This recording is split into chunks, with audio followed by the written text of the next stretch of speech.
네, 반갑습니다. 금방 소개받은 순천대 친환경 농업센터에서 인증 업무를 담당을 하고 있는 김충세라고 합니다. 반갑습니다.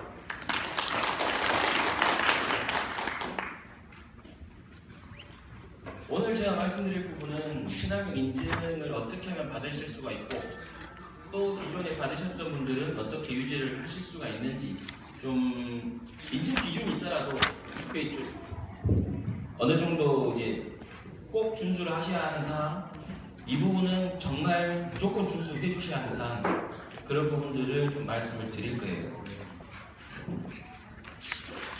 근데 친환경 많이 하고 또 로컬푸드 이렇게 다 좋은데, 로컬푸드에 왜 가서 이제 오늘 어머니들 많이 오셨는데 왜 로컬푸드 가서 장을 보세요? 물건을 왜 로컬푸드 가서 사세요? 싱싱하고 양 믿을 수 있고. 그러면 그 일반 마트에 있는 거죠, 안 그래요? 오래된 것 같아요? 그래요. 그러면은 왜 로컬푸드에 있는 거는 신뢰가 가고 싱싱하다고 생각을 하시나요? 네? 그날 매일. 그렇죠. 자기 물건. 저희는 금방 말씀하신 대로 그거라고 봅니다. 자기 이름을 걸고 믿을 수 있는 농산물. 그러니까 누가 만들었는지 누가 생산했는지를 아는 농산물이기 때문에 이거는 일반 농산물 시중에 나와 있는 것보다 좀 더 믿음이 간다, 이런 부분이죠. 우리나라는 지금 이 친환경 농업을 추진을 할 때 안전성을 많이 얘기를 했어요. 먹는 먹거리에 대해서 우리나라는 급격하게 발전을 해서 먹거리에 대한 관심도가, 뭐 여기 계신 분들 뭐 연세 좀 많이 드신 분들 아시겠지만, 어렸을 때는 먹을 게 없다, 지금은 굉장히 풍족하고 선택해서 먹을 수 있는 시대가 됐잖아요. 그러니까 예전에는 많이만 먹을 수 있으면 좋았다, 조금 지나고서는 맛있는 거 찾아서 먹다가 이제는 믿을 수 있는 거, 안전한 거, 이런 부분을 이제 찾아가는 거예요. 먹거리는 그렇게 되고, 또 친환경의 큰 목적은 환경오염과 안전성은 일맥상통하다고 보시면 됩니다. 병든 나무에서 좋은 과일이 생산되지 않고 아픈 가축들한테 건강한 가축이 생산되지가 않아요. 그러면 농사를 지시는데 땅이 안 좋으면 좋은 농산물이 나오지가 않겠죠. 이제 그런 부분을 복합적으로 환경 보호도 하시면서 또 우리한테 건강한 먹거리를 제공을 하시도록 유도를 하는 게 지금 친환경 농업입니다. 그래서 전 세계적으로나 우리나라에서도, 세계적으로는 2000년대 이전부터 진행이 됐고 우리나라는 2008년도부터 굉장히 많이 늘어났습니다. 그럼 친환경 농업은 계속 말씀을 드리지만 유기합성 농약이나 화학비료, 항생항균제, 화학자재, 인위적인 것들을 최대한 배제를 하고 자연적인 걸로 농사를 지어서 안전한 먹거리를 생산을 하는 거겠죠. 거기서 환경을 유지 보존. 미국이라든지 유럽 이런 쪽은 친환경 농산물이 굉장히 비쌉니다. 우리가 일반 상추를 1,000원어치 산다 그러면은 거기서는 친환경 상추는 500원어치밖에 못 사요. 양이 적어요. 비싸고. 왜냐? 근데 미국이라든지 이런 선진국들의 농산물은 잔류농약 검사라든지 이렇게 안전성들이 많이 확보되어 있는 농산물은 아니에요. 농약이 없다 해가지고 비싸게 받는 게 아니에요. 환경을 보호했다는 기본적인 거를 깔고 이 농가는 이렇게 환경 친화적으로 자연 보호를 하는 농가이기 때문에 비싸게 내가 주고 사 먹겠다, 이렇게 가거든요. 근데 우리나라는 일단은 안전한 농산물을 우선시하고 있죠. 그렇기 때문에 아까 말씀하신 대로 이름이 있고 생산자가 있고 본인이 마을 그 주변에서 관내에서 생산한 농산물, 이런 신뢰도를 얻기 위해서 이제 친환경 인증을 받게 되시면 인증 번호와 동시에 생산자 이름 같은 것을 의무적으로 기재를 하셔야 됩니다. 그냥 상추를 꺼내놨을 때 그냥 상추 이렇게 쓰시는 게 아니라 어디서 생산을 하셨는지, 누가 했는지, 만약 이 제품이 문제가 있으면 어디다 연락을 해야 되는지, 말 그대로 소비자 신뢰를 얻기 위해서 기본적인 정보를 제공을 해야 돼요. 그래야 소비자들도 믿고 사실 수가 있겠죠. 여기 오신 분들도 이제 농사를 지시지만 기본적으로 소비자시잖아요. 여기 농협이나 이런 데 와서 다 물건을 구매하셔야 될 거 아닙니까? 본인이 생산하시는 거 외의 것들은 다 사먹어야 되는데 과연 본인이 생각했을 때도 이거는 조금 믿음이 간다. 로컬푸드라든지 이렇게 이름이 적혀있고 누가 생산했는지 알고 이런 부분을 알 수 있으면 더 신뢰도 하지 않겠느냐. 이제 그런 부분을 보완을 하기 위해서 나라에서 이런 친환경 인증 제도를 제정을 하고 만들어 놓은 거죠. 친환경 농산물에는 유기농산물, 무농약 농산물이 있고요. 축산물에는 유기축산물, 무항생제 축산물이 있습니다.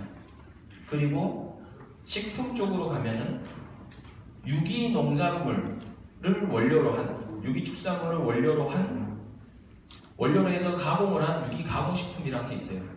이제 식품 쪽으로 들어가게 되면은 조금 유기농산물 95% 이상 사용, 70% 이상 사용, 70% 미만 사용 이렇게 구분이 되는 게 있긴 하지만 기본적으로 유기농의 친환경에 대한 권장은 유기농산물이라는 거. 여기까지가 해외에서 통용이 되는 것이고 요 밑에는 요 가운데 있는 거는 우리나라에만 있는 제도입니다. 외국에는 없어요. 왜냐? 우리나라는 땅덩어리가 좁고 기본적으로 이제 화학 자재들을 많이 사용을 해서 수량 증대를 목적으로 한 농업이 기본이었기 때문에 아직은 그 농법을 한 번에 버리지를 못해요. 왜냐하면 여기 오신 분들도 일단 기본적으로 농산물이 많이 생산을 해야 그게 생업으로 해가지고 사시는 분들 있잖아요. 갑자기 친환경을 한다, 유기농산물을 한다 해가지고 그건 하는 건 좋은데 농사가 만약 안 돼버리면 생계의 위협을 받을 수가 있기 때문에 단계별로 친환경을 해서 유기농산물로 가실 수가 있도록 단계별로 해놓은 겁니다. 예전에는 저농약 농산물도 있었죠. 농약을 살포를 하고 재배를 하는 것. 그것도 친환경의 한 종류로 했다가 이제는 취지와 맞지 않고 그 정도는 이제 올라섰기 때문에 저농약 농산물은 이제 없애고 이제 최소는 무농약 농산물로 진행을 하고 있습니다. 오늘 제가 말씀드릴 거는 주제가 유기농산물 인증을 어떻게 받을 것이냐, 기준은 어떠하냐, 국내 법에 대해서 또 신청 시기라든지 어떻게 하면 인증 기준을 잘 준수를 해서 인증을 유지를 할 것이냐를 말씀을 드릴 겁니다. 기본적으로 인증 절차가 있습니다. 친환경 인증 이런 게 있는 건 알겠는데 어떻게 받느냐? 그러면은 생산자분들이 저희한테 서류를 제출하고 나서 그 뒤에 진행 사항들은 어떻게 되느냐를 좀 말씀을 드리면 맨 처음에 인증 신청을 하게 되겠죠.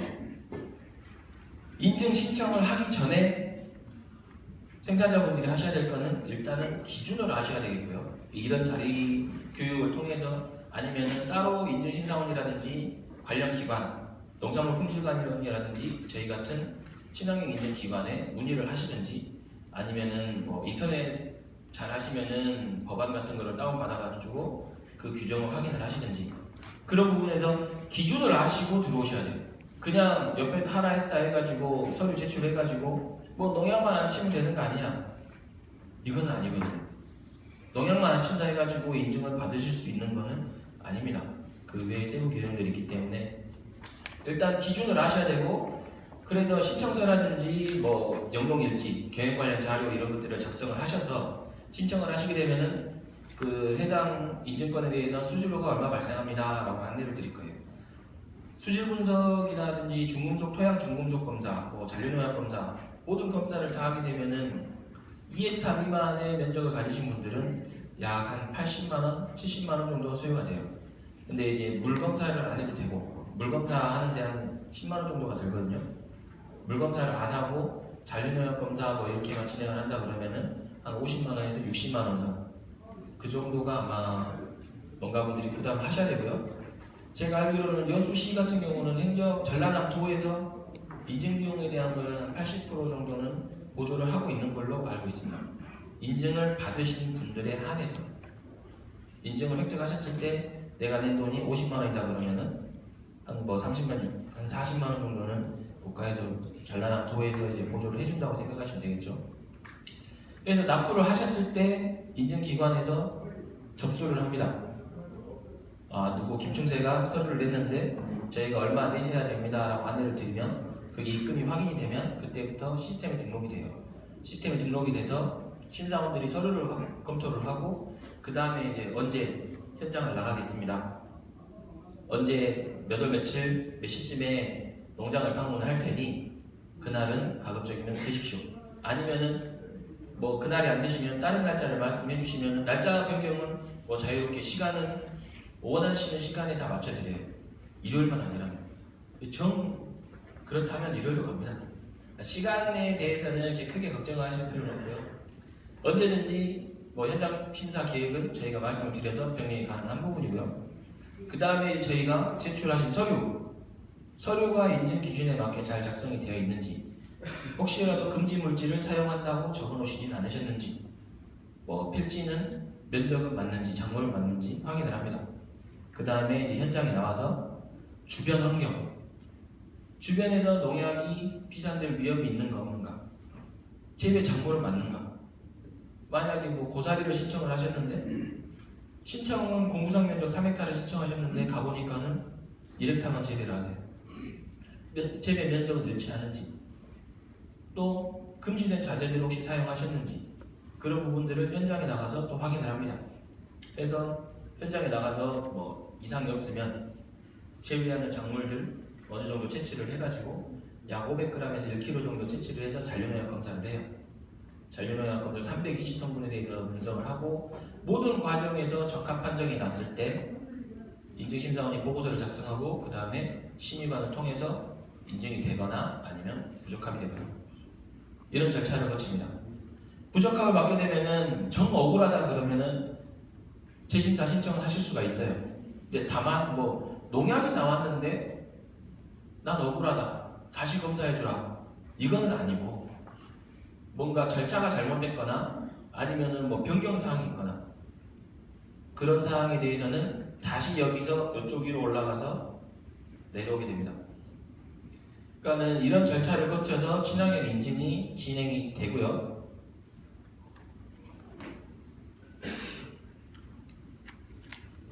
신청을 하실 때 아무 때나 신청을 하실 수는 없어요. 인증을 오늘 좀 필요한데 다음 달까지 좀 필요할 것 같은데 그래서 아무 때나 신청을 하실 수는 없습니다. 농산물은 신청 시기가 정해져 있거든요. 작물에 따라서. 단년생 작물은 이제 예를 들어 벼 같은 경우는 파종일부터 첫 수확일, 파종한 날부터 수확일까지 계산을 해서 3분의 2가 지나지 않은 시점에 신청이 가능하세요.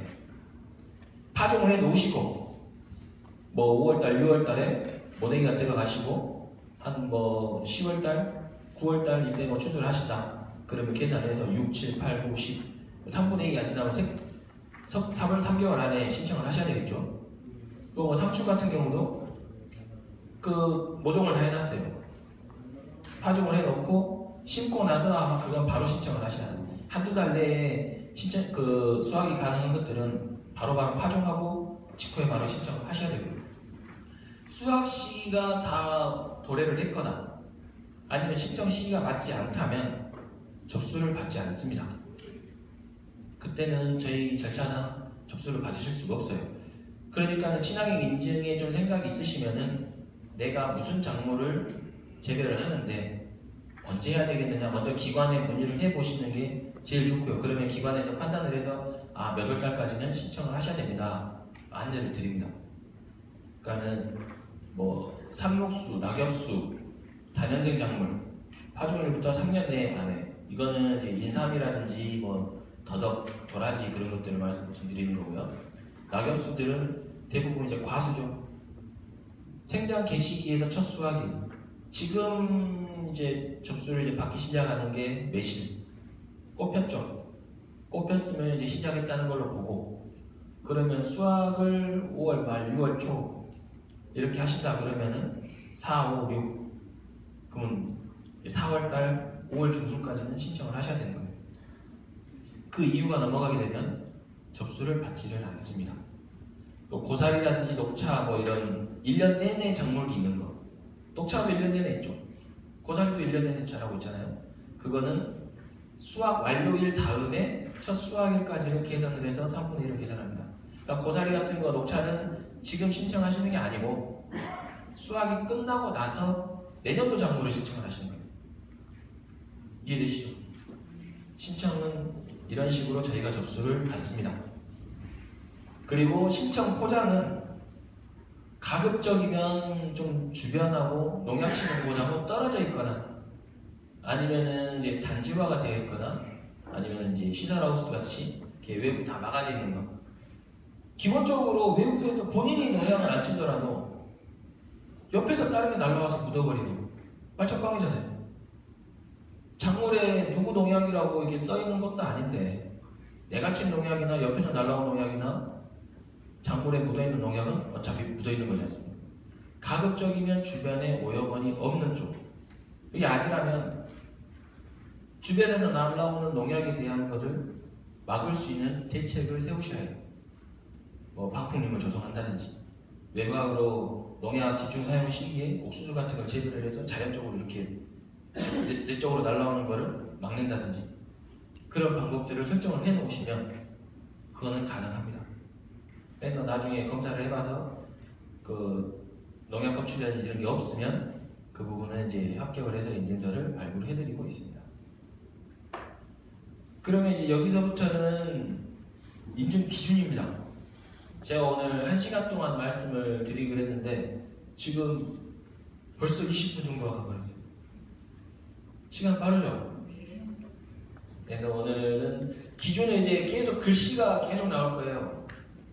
근데 오늘 보니까는 그 로컬푸드라는 그 아예 다 모이셔가지고 굉장히 집중을 잘 해주시고 그 판매처 이런 거에 대해서 굉장히 열의가 많으신 것 같아요. 그래서 오늘 부담 없이 계속 글자를 읽어보도록 하겠습니다. 기본적으로 농가가 하셔야 될 거, 생산자분들이 하셔야 될 거는 경영관리예요.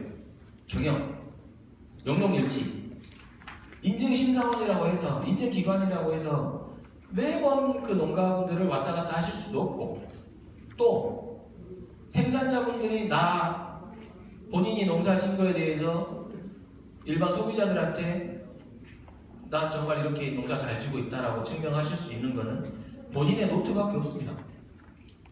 이렇게 어떻게 지었든지 기록이 없고 그러면은 과거에 어떻게 했든 저렇게 했든 증명할 수 있는 게 없는 거예요. 내가 작물을 언제 심었고 언제 예치 작업을 했고 언제 뭐 친환경 자재, 뭐 친환경 농약을 만들었고 언제 수확을 얼마나 했고 이런 부분들을 기록을 하셔야 되는 거예요. 가장 기본이 기록입니다.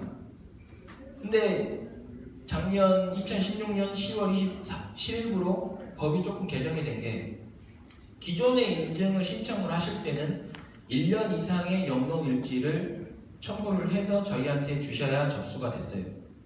신규 농가 전부 다. 근데 이번에 법이 개정이 되면서 이때까지 한 번도 인증을 받지 않으신 분, 인증 이력이 전혀 없으신 분과 전혀 인증 이력이 없는 필지, 그분들은 저희한테 접수를 하는 시점부터 기록 관리를 하도록 법이 바뀌었습니다. 1년치를 갖고 오시는 게 아니라 접수한 날부터 작성을 하시는 걸로. 왜냐하면 친환경에 들어오는 진입 장벽을 저희가 조금 낮추고 기존에 인증 받으신 분들은 이거를 써야 된다는 걸 알고 계시는데 전혀 모르고 계셨던 분들은 아니잖아요. 그럼 저희한테 와가지고 내 인증 어떻게 받아야 되는지 알려주세요 그랬는데 1년 동안 이거 작성한 다음에 내년에 오십시오. 그런 부분에 이제 좀 법이 문제가 있다 해서 지금부터는 인증을 한 번도 받지 않으신 분이라면 영농 기록 없이 와서 신청이 가능하십니다. 이제 그 부분은 저희가 농림부하고 시스템을 같이 쓰기 때문에 인증 이력이라든지 이런 거는 다 조회가 돼요. 이름이라든지 필지 직원을 알면 다 조회가 되기 때문에 그 조회했을 때 기록이 없는 필지나 생산자분들에 한해서는 그렇게 접수를 받고 있습니다. 그러면은 뭘 적어야 되느냐? 적어야 될 게 무엇이냐? 재배 포장에 대한 재배사 씨 뿌리고 뭐 퇴비하고 풀 베고 뭐 로타리 치고 뭐 담수하고 여러 가지 농작업들 있잖아요. 그런 기본적인 사항을 작성을 하고 그 다음에 재배 포장에 투입된 자재 뭘 샀고 뭐 퇴비 뭘 샀고 유박을 뭘 샀고 비료를 뭘 샀고 농약을 뭘 샀는지 그리고 그거를 어떻게 썼는지 샀으면은 이 땅에다가 뭘 얼마나 썼고 비료를 뭐 10마리당 뭐 7kg를 썼고 뭐 5kg를 썼고 뭐 내 땅 300평에 유박퇴비 뭐 20포를 넣고 그런 사항들을 기재를 해야 하고 그 다음에 판매량 출하처별 판매량 이게 왜 중요하느냐 로컬이라든지 뭐 어디 대형 매장이 낸다든지 아니면 공판장이 낸다든지 이런 경우가 있어요. 기충세라는 사람이 좀 농사 좀 짓다 해가지고 괜찮아요. 다른 사람들이 좀 알아줘. 그러면 스티커라든지 박스를 임의로 만드는 사람들이 있으면 그러면 안 되는데 그러면은 김충세 박스를 모르는 사람이 만들어서 일반 농산물을 담아서 판 경우도 적발이 된 게 있어요. 박스갈이라고 그러죠. 그러면은 나중에 그 농산물에서 농약이 나오게 되면 올해도 농산품질관리원하고 저희하고 해가지고 전국에 4,000점 이상 그 농약 검사를 하도록 농림부에서 또 사업이 떨어져 있는 게 있는데 농약 검사를 하고 나요. 많이 하시는 분들 1년에 막 대여섯 번씩 하고 그러시는데 밑도 끝도 없는 다른 곳에서 농약이 나왔다고 온 거예요. 근데 나는 그쪽에 판 적이 없거든. 그러면 뭘로 증명하실 거예요? 내 출하처는 어디다 얼마나 팔았다 이런 기록이 없으면 당하실 수가 있거든요. 그러니까 얼마만큼 팔았는지 내가 얼마만큼 생산을 했는지 또 인증 받으신 분들은 연말에 1년 동안 생산량이 얼마인지 조사를 합니다. 내가 상추를 10톤을 했다. 인증기관에 제출을 해요. 그러면은 뭐 통계청이라는 데에 따로 조사를 하죠. 기충세라는 사람이 생산량이 보니까는 20톤이더라고. 그럼 10톤은 어디서 나온 거냐? 그런 것도 따로 추적 조사를 해야 되겠죠.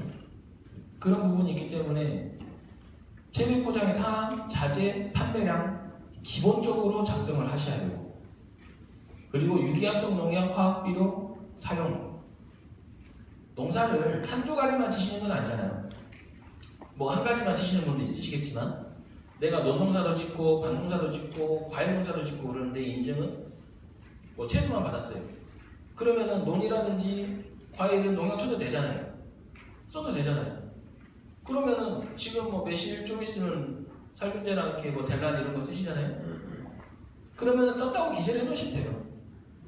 농약을 샀는데 이 농약을 어디다 썼는지 기록이 없으면 의심을 할 수가 있겠죠. 아버님 농약 사셨는데 이거 다 쓰셨어요. 거기 안 썼어요. 대부분 그렇게 말씀하시고 썼다고 얘기하시는 건 거의 없거든요. 어디다 썼다고 말씀을 해놓으시거나 기록을 남겨놓으시면 정확하죠. 뭐 델란을 샀는데 이거는 매실의 흑성병을 예방하기 위해서 농약을 쳤다. 그러면 오케이. 인증은 상추를 받았으니까 매실의 약식과는 아무 관계가 없잖아요. 치면 된다고 기록을 해놓으시면 그게 오히려 소비자 신뢰를 쌓는 거에 하나씩 더 올라가시는 거니까 그런 부분을 기록을 하셔야 되고 기록 기간은 6일을 인증받으실 분들은 2년간의 자료를 제출하셔야 됩니다. 2년. 무농약의 경우는 아까 말씀드린 대로 신규 농가는 안 쓰셔도 되고 대신 접수한 날로부터 기록을 하시는 것이고 그게 아닌 인증 이력이 있으신 분들은 1년치 다만 뭐 버섯이라든지 콩나물 뭐 이런 바라현미 이렇게 생육기간이 짧은 경우는 6개월로 맞추고 있습니다. 기본적으로 생산 일지라든지 이런 부분들은 제출을 하셔야 된다는 거. 이거는 기본입니다. 농사를 지을 때 이 자료는 계속 작성을 하시게 되면 언젠가는 도움이 되시는 거예요. 뭘 하든지 간에 기록이 없이 일을 하실 수는 없는 부분이거든요. 우리나라가 전 세계를 마찬가지로 농업이라든지 공업이라든지 여러 산업들이 있지만 공업 뭐 이런 데들은 발전이 굉장히 빨랐잖아요. 농업은 그렇게 발전을 많이 하지 못했어요. 왜냐? 기록이 없어요. 박사님들 연구 많이 하시는 박사님들을 뭐 공장에서 실험실에서 연구 많이 하십니다. 공장 뭐 공과대학 뭐 이렇게 산업체 공장 이런 데들 금방금방 발전하죠. 기록이 계속 쌓여가는데 농업 쪽은 그렇게 쌓여있는 기록도 없어요. 농대 교수님들이 뭐 연구 많이 하시고 농업기술센터 어디 저기 농촌진흥청 이런 데 연구를 많이 하시는데 아시겠지만 현장과 실험실과 시험포는 다르죠. 농사 1000평, 2000평, 몇 헥타 이렇게 지시는 분하고 저희가 실험 목적으로 300평 해본 거하고는 틀리단 말이에요. 또 기후에 따라서 틀리고 그 해의 날씨에 따라서 틀려요. 이런 누적된 데이터가 없기 때문에 지금 발생하는 질병들, 병해충들 방제가 갈수록 어려워지죠. 여기는 되는데 여기는 안 돼요. 지금 뭐 채소 작물 같은 거 이렇게 많이 하신다 하셨는데 연작 피해 분명히 있죠. 근데 연작 피해를 어떻게 방제를 할 것이냐? 토양살 충제만 하면 되느냐? 로타리 많이 치고 담수하면 되느냐? 미생물 갖다 뿌리면 되느냐? 그런 부분이 계속 노하우가 쌓이셔야 후대 몇 년 후에는 그 부분을 충분히 친환경적으로라든지 방제를 하실 수가 있겠죠. 농약이 능사는 아니거든요. 계속 농약을 하다 보면 아마 제 아들이 농사 질 때쯤에는 못 줄 수도 있어요. 땅이 계속 척박해져가지고. 그것도 뒤에 말씀을 드리도록 하고요. 단체를 조직을 할 때는 장목반을 조직을 하실 때는 최소 5명 이상은 모이셔서 단체를 구성을 하셔야 된다는 거. 그게 아니면 개인 신청을 하셔야 되고요.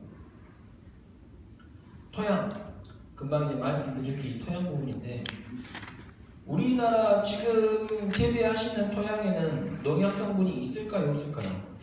나 우리 집 토양에 농약이 없다고 자신하시는 분 계세요? 나 우리 집에 농약 친 적이 없어서 우리 집 토양에 농약이 없다. 없으세요? 있으세요? 무슨 농사 지세요? 비파요. 그럴 수도 있겠네.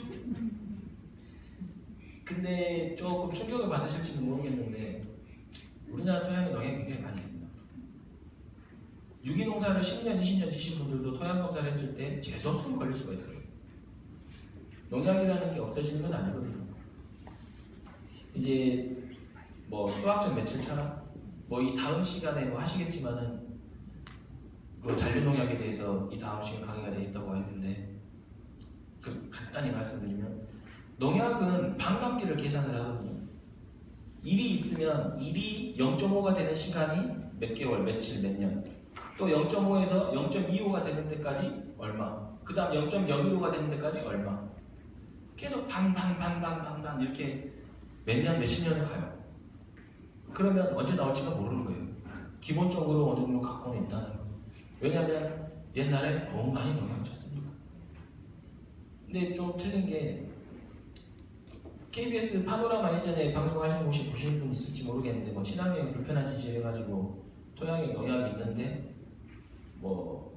인증이 나갔다든지 어쩐다든지 기본적으로 농약은 어떻게 나올 수가 있는데 조금 인식이 틀린 게 우리나라는 토양에 농약이 나와가지고 그러면은 굉장히 안 좋은 걸로 방해를 했죠. 근데 미국 이럴 때는 그래도 친환경 인증 기준을 준수하시면서 하는 게 더 낫지 않겠느냐. 이만큼 오염이 되어 있으니까 개선을 하는 사람들한테 이런 혜택을 줘야 되는 게 아니냐. 그런 사람들한테 인증을 줘야 되는 거 아니냐. 이런 쪽으로 가는 거예요. 그렇기 때문에 우리나라에서는 지금 유기합성 농약이 토양에 0.01 ppm 이하는 불검출로 판단을 합니다. 그냥 농약이 없다. 조금 나았지만 이거는 미량이고 해가 없기 때문에 없는 걸로 판단을 한다. 이렇게 되고요. 그 다음에 토양 우려, 토양 오염 우려 기준, 재배지, 주변에 광산이 있다든지 쓰레기장이 있다든지 아니면 예전에 일을 많이 해서 토양이 중금속 오염이 많이 되어 있다든지 이런 부분은 국가에 다 등록이 되어 있습니다. 그래서 거기는 중금속 검사를 하고요. 그리고 최근 1년간 인증 취소 처분을 받지 않은 재배지 인증 취소를 한번 받으시면은 그 후에 그 필지는 다시 신청을 하실 수가 없어요. 다른 필지를 신청을 하셔야 돼요. 그리고 이제 유기농으로 들어갈 때 무농약으로 들어갈 때는 바로 되는데 유기농으로 들어갈 때는 바로 신청이 안 됩니다. 무농약 농산물 전환기라는 게 있어요. 단년생 작물은 2년, 다년생 작물은 3년. 그러니까 뭐 과수라든지 뭐 고사리 이렇게 계속 재배가 되는 거는 3년 동안 무농약 농산물 전환기 인증을 거치셔야 하고, 뭐 단년생 작물, 뭐 채소류라든지 뭐 이렇게 1년 주기로 한다든지 뭐 몇 개월 단위로 갈아지는 농산물들은 2년 이렇게 전환기 인증을 시작하고 나신 후에 유기농산물로 신청이 가능하십니다. 그리고 또 한 가지 이거죠. 1년 이상 매년 1회 이상 검정을 실시한다. 토양 검사. 흙을 떠가지고 기술센터에 갖다 주시면 본인에 대한 토양 진단을 해드립니다.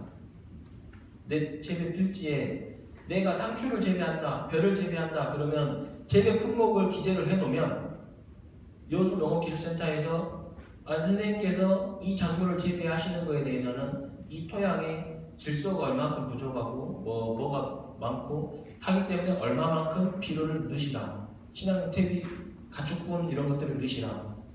하우스 하시는 분들은 염류집적이라든지 전기전도도가 얼마나 돼 있다.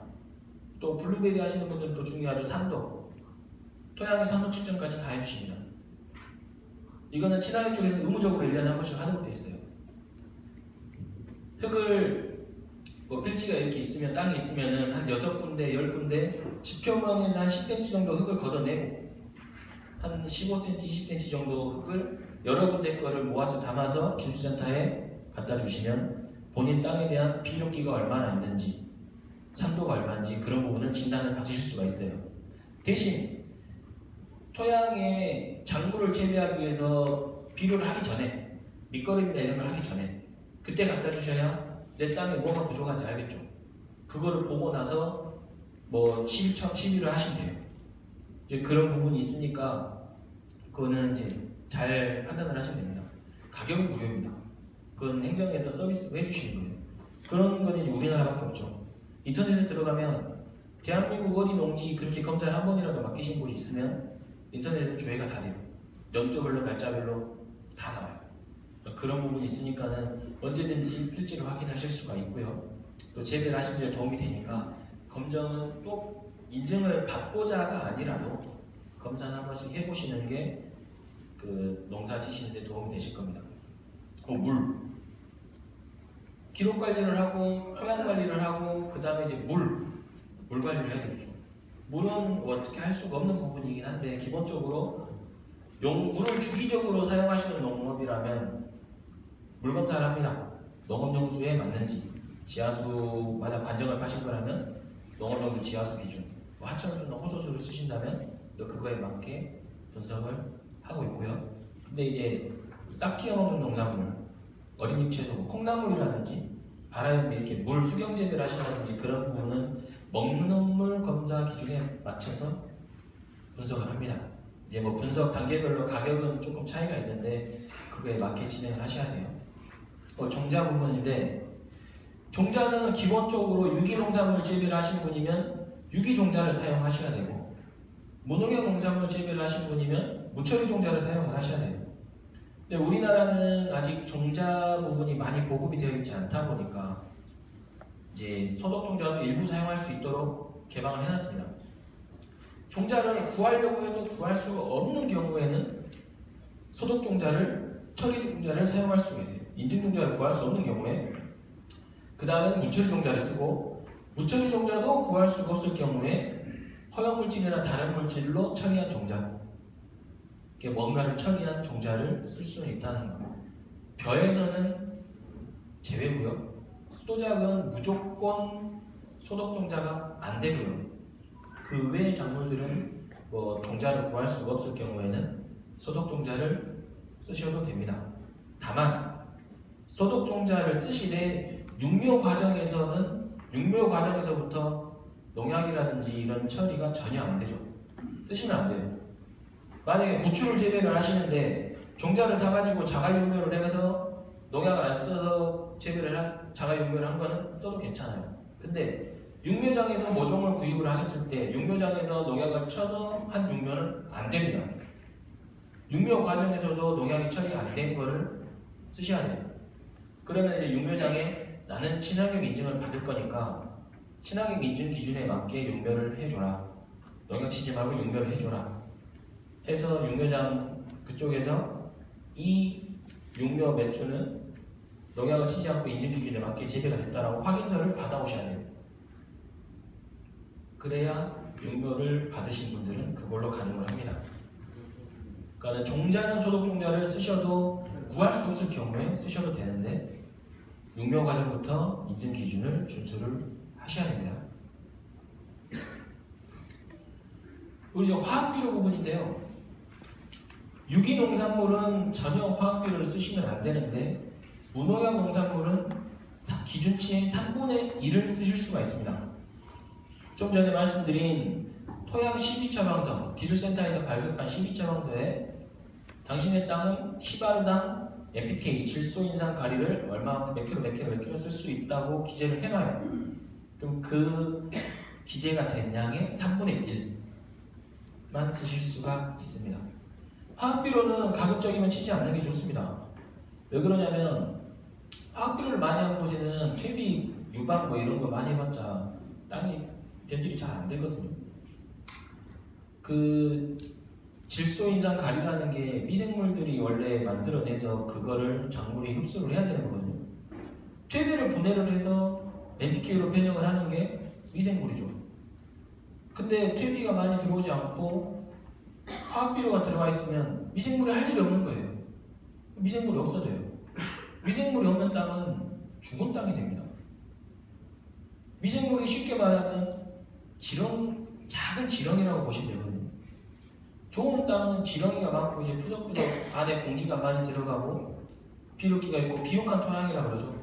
밟아봤을 때 딱딱한 게 아니라 산처럼 이렇게 좀 푹신푹신한 땅들.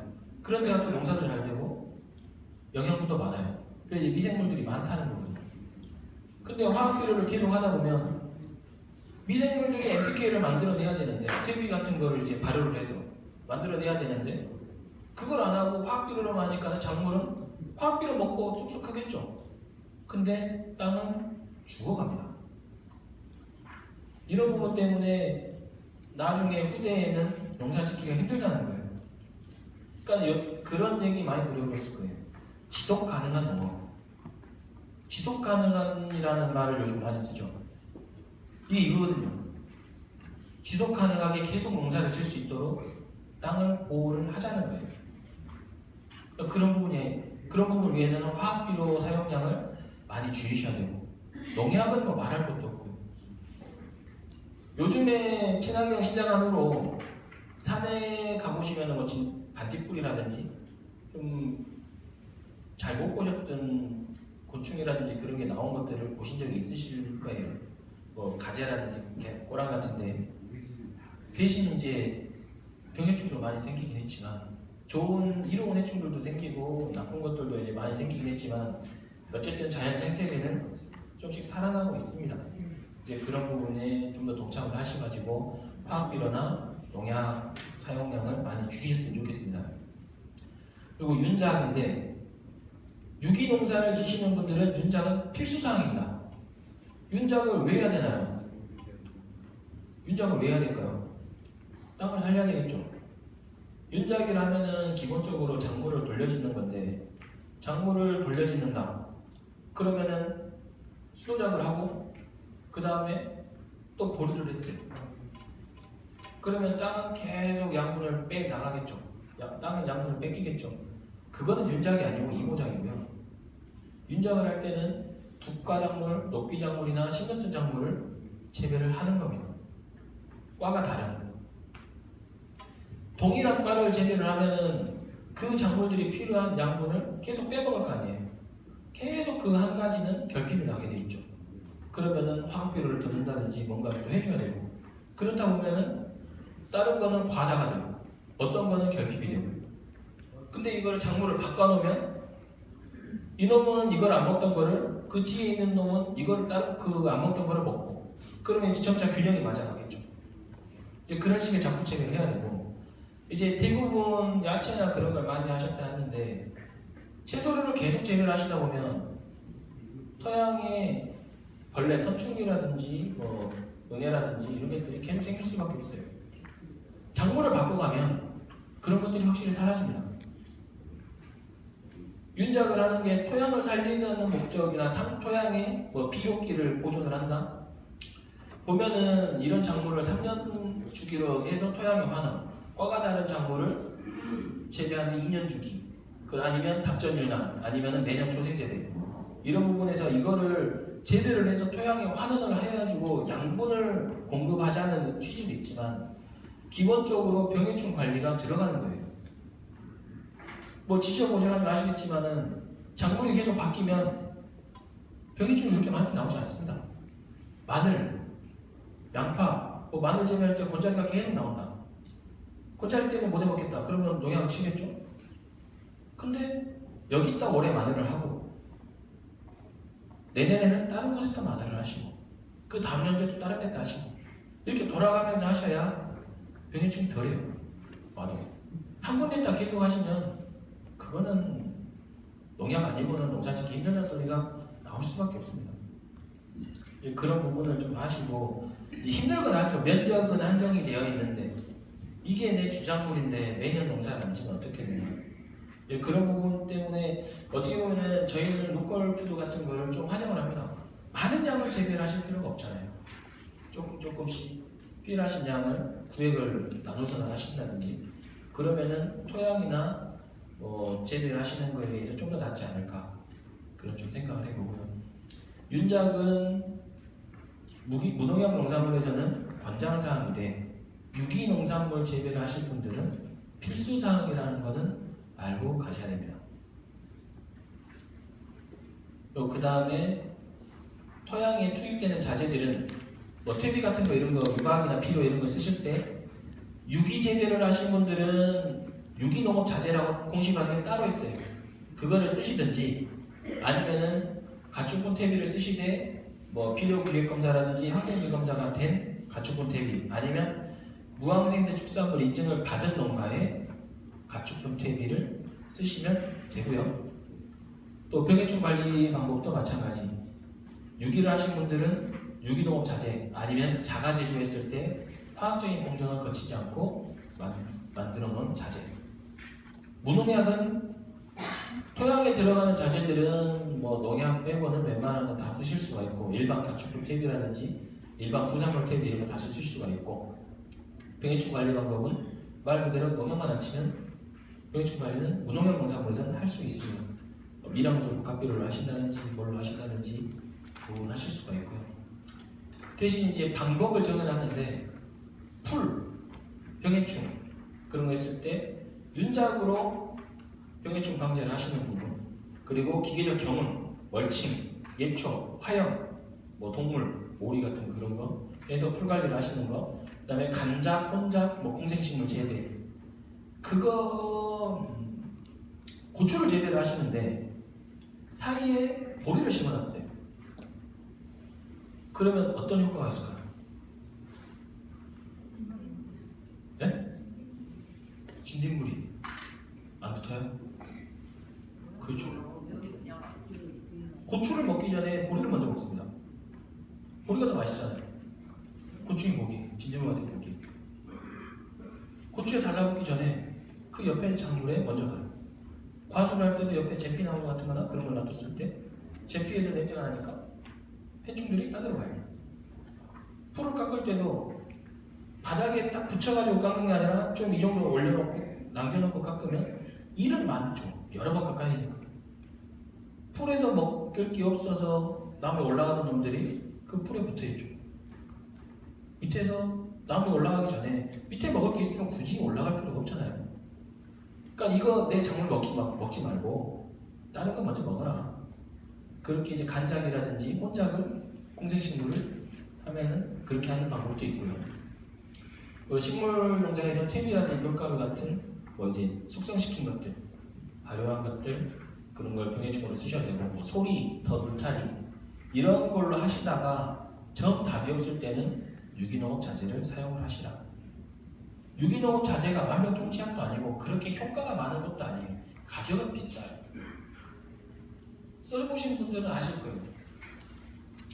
이제 저희 순천대학교도 이제 대한민국에 이제 3개밖에 없는 유기농업 자재 이제 공식 기관이긴 한데 저희도 실험 데이터라든지 그런 거 보면은 말 그대로 유기농업 자재는 벌레를 넣어놓고 죽이려고 그러면 안 죽어요.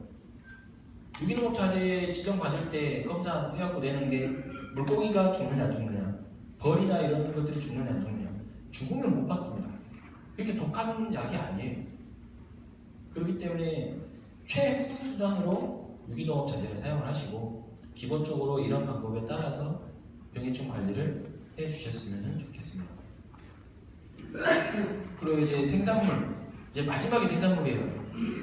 친환경 인증은 처음에 농가들 기록 관리, 그 다음에 토양, 용수, 종자, 토양 관리 방법, 병해충 관리 방법 이런 걸 다 하고 난 후에 마지막에 생산물이 어떠냐, 과정을 다 지키고 난 후에 생산물이 뭐 관리를 할 때, 보관을 할 때 이런 방법들. 기본적으로 농약이 검출되지 아니해야 한다는 맨 마지막 기준입니다. 맨 마지막 기준이고요. 그 이전에 저장이나 수송, 포장할 때 청결유지나 외부 오염을 방지해라. 열심히 농사 지었는데 후송하는 과정에 어디 가서 묻었다. 저장을 해놨는데 소독을 위해서 안에 뭐 혼중 소독이라든지 연막 소독을 해가지고 약을 묻혔다. 말짱 도롱이 되는 거예요. 저장하거나 수송하는 과정에 신경을 써야 한다는 거. 또 인증품과 비인증품이 섞이지 않도록 관리를 하셔야 된다는 거. 막 유통하는 데 가면 그런 경우 있거든요. 여기다 고추를 큰 고추를 해놨는데 일반 농가하고 인증 농가하고 같이 보관을 해가지고 나중에 또 다른 직원이 가다 보니까는 잘못 가져가 버렸어요. 인증품을 가져가야 되는데 비인증품을 가져가 버렸어요. 정확히 표기를 안 해놓고 분리를 안 해놔가지고 섞여버린 거죠. 그러면 검사를 했는데 또 공교롭게 농약이 나와서 걸렸어요. 그럼 어떻게 될 것이냐? 농가가 또 손해보고 유통하시는 분이 손해를 보고 그런 부분이 있기 때문에 혼입이라든지 절대 인증품과 비인증품을 포장하지 않고 섞으시면 안 된다는 거. 내가 인증 고추를 하우스 고추는 인증을 받았는데 노지 고추는 인증을 안 받았는데 저희 할머니가 가가지고 인증 받은 거 안 받은 거 다 같이 따가지고 같이 말려버렸다. 그러면 안 되겠죠. 그거는 통째로 비인증품으로 판매를 하셔야 된다. 조금이라도 섞였으면 그건 나중에 걸리면은 서로 골치 아파져요. 인증품과 비인증품 혼입하거나 잘못 팔았을 때는 벌칙 조항이 좀 있습니다. 비인증품을 인증품으로 팔았을 때는 사기죄가 들어가요. 해서 3년 이하의 징역 3천만 원 이하의 벌금이 처해지게 되죠. 왜냐하면 먹거리 갖고 장난치고 소비자를 우롱한 게 돼버리니까. 인증 안 받은 거를 인증품이라고 속여서 팔게 되면 그건 문제가 커지는 거고. 불과 몇천 원 차이 때문에 좀 큰 사고를 받으실 수가 있어요. 그러니까는 절대 섞으시거나 그러시면 안 된다. 그리고 포장재, 아까 말씀드린 게 포장재 제작이나 사용 관리, 본인이 스티커를 만들어서 박스를 만들어서 그거를 얼마만큼 썼느냐 그거를 기록을 해주시라는 게 아까 말씀드린 대로 누군가가 내 거를 대신 만들어 가지고 몰래 이렇게 쓰는 경우들이 있거든요. 그런 경우에 이제 보호를 받으실 수 있도록 이 부분을 얘기하고 있는 겁니다. 그러면 이 가지가 인증 기준을 다 말씀드린 거예요. 기록 관리, 토양 관리, 종자 관리, 용수 관리, 생산물 품질 관리, 거기에 또 이제 병해충 관리 이런 부분을 잘 준수를 하셔야 됩니다. 쭉 교재에 다 나와 있는 내용을 알고 있습니다. 그러면은 인증품 표시는 잘 생산을 했으면 판매를 할 때 표시는 어떻게 해야 하느냐? 적어야 되는 법적인 사항은 인증 사업자의 성명이나 업체명, 그 다음에 연락받을 수 있는 전화번호, 그리고 작업장 주소, 그리고 인증기관명이나 인증기관 번호, 생산지 무조건 작성을 하셔야 됩니다. 소비자들도 알 권리가 있죠. 소비자들도 이 정도는 알고 구매를 해야 된다는 거예요. 그러면 마크는 넣으셔도 되고 안 넣으셔도 됩니다. 마크는 필수가 아니에요. 마크는 필수가 아닌데 그 인증 사업자분들이 제일 중요하게 생각하는 게 마크시더라고요. 어차피 받았다고 홍보는 해야 되니까 마크는 일단 집어넣고 그 옆에 글씨가 틀리는 경우들이 조금 있어요. 근데 글씨가 틀린 거는 저희가 확인해서 시정 조치를 내리든지 이거는 이렇게 바꾸시라고 안내는 드리는데, 기본적으로 기재를 하셔야 되는 게 생산자, 만약 단체 인증이시면 뭐 무슨 장목반 이것만 쓰셔도 되고, 무슨 장목반에 내가 누구다 라고까지 기재를 하셔도 됩니다. 그리고 인증받은 품목은 뭐 예를 들어 유기농 가지다, 생산지는 여수시다, 그리고 이 물건의 포장은 뭐 돌산 어디서 했다, 또 내 전화번호는 어디다, 아니 우리 집 전화번호는 어디다, 그리고 인증기관은 순천대학교 산하인력단이고 인증번호는 28-1-6번이다. 이거를 다 기재를 하셔야 돼요. 하나라도 빼먹으시면 안 되고. 그러니까는 저희가 인증을 받으신 분들은 이런 예시사항들을 출력을 해가지고 보내드립니다. 그러면은 뭐 제 인쇄소 이런 데 가면은 듣기로는 한 1000장 찍는데 한 2-3만 원 한다고 들었어요. 뭐 그렇게 뭐 만드셔가지고 하시면 될 것 같고, 뭐 어디 유통업체를 통하신다 그러면은 이런 스티커 프린트하는 기계들이 또 있어요. 그래가지고 프린트하고 쓰시기도 하는데 인증 표시는 이렇게 하셔야 된다는 거. 그리고 아까 계속 말씀드린 경영일지, 영농일지를 어떻게 쓸 것이냐. 그냥 서식은 정해진 게 없습니다. 일반 노트에 쭈루룩 쓰셔도 되고, 뭐 달력처럼 돼 있는 책들 있죠. 그런 데 쓰셔도 되고, 뭐 매달 며칠 날에 종자를 골랐다, 매달 며칠에 뭐 했다, 매달 며칠에 뭐 했다, 그냥 쭉 적으시는 거예요. 이거는 이제 좀 수도자용으로 이제 기재가 된 거거든요. 뭐 5월달, 6월달, 뭐 5월달에 로타리 치고 뭐 했다, 그 다음에 뭐 우렁이를 넣었다, 그 풀 작업을 위해서. 그리고 헤어리 배치 같은 거 자연형 갈아넣어서 윤작을 시행을 하였다. 그리고 친환경 자재 뭐뭐를 농협에서 구입을 해서 첨배액을 해서 물방울 및 키랄병을 예방하기 위해서 뭘 썼다. 그 다음에 물 떼고 뭐 또 자재 사서 뿌리고, 뭐 때문에 뿌리고, 자재 사서 뭐 때문에 뿌리고, 뭐 유작 때문에 헤어리 배치 파종하고, 이런 식으로 해서 마지막에 수매 얼마큼, 수확 얼마큼 해서 정부 수매 얼마하고 농협 수매 얼마하고 내가 얼마 먹고, 이런 식으로 그냥 기재를 하시면 돼요. 이제 기재를 하실 때 뭐 자주 쓰실 필요도 없고, 그렇다고 너무 안 쓰시는 건 또 아니고, 대신 일을 하시기 전에 쓰십시오. 하시기 전에 뭘 하겠다고 쓰시고, 그 양은 또 뒤에 적으시고. 왜냐면 그 얘기 들어보면은 이제 좀 그러신 분이 있으시더라고요. 그래, 일을 해야지 그러고 나가고 일을 해갖고 집에 들어오면 피곤해, 주무셔. 아버님들도 약주 한잔 하시고 주무셔, 안 써. 그럼 일을 하루만 합니까? 그 다음날 일을 하겠죠. 그 다음날 일하고 안 피곤해요? 또 피곤하고 안 쓰시고. 그러다가 계속 안 쓰시게 돼요. 그러니까 일을 하시기 전에 기본적인 골자를 적어 놓으시고. 왜냐면 이것도 매년 검사를 해요. 인증 신청하실 때만 제출하시는 게 아니라 저희가 중간중간에 수학 끝나고 나서는 얼마만큼 쓰셨는지 확인한단 말이에요. 그때 이제 안 쓰셨으면은 또 이제 왜 안 썼니 어쩌니 또 해야죠. 그러면은 뭐 3개월 이상 밀린다거나 그러면은 행정처분을 받으실 수도 있어요. 그러니까는 일을 하시기 전에 기본적인 작성을 해 놓으셨으면 좋겠습니다.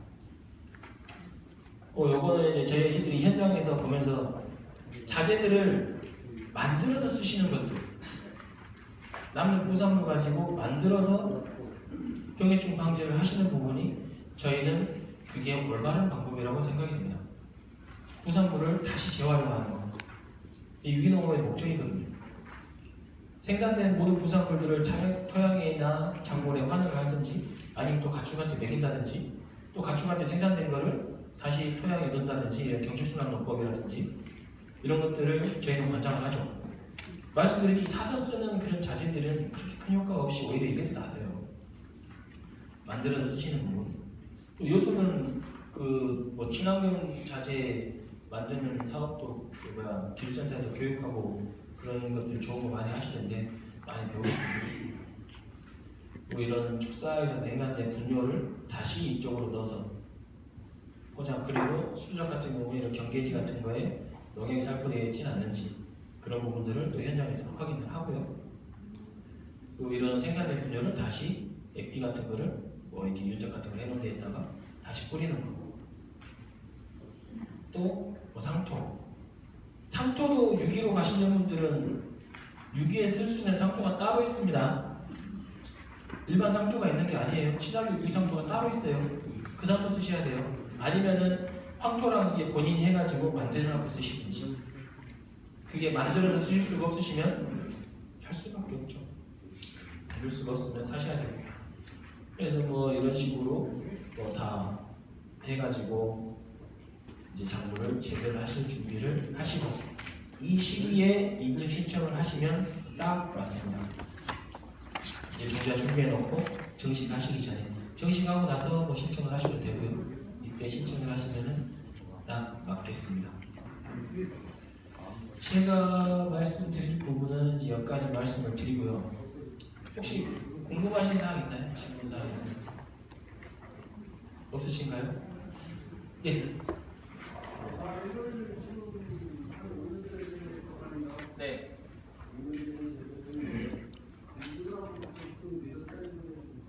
7월달에 하십시오. 7월달. 그 아까 말씀드렸잖아요. 고사리 같은 거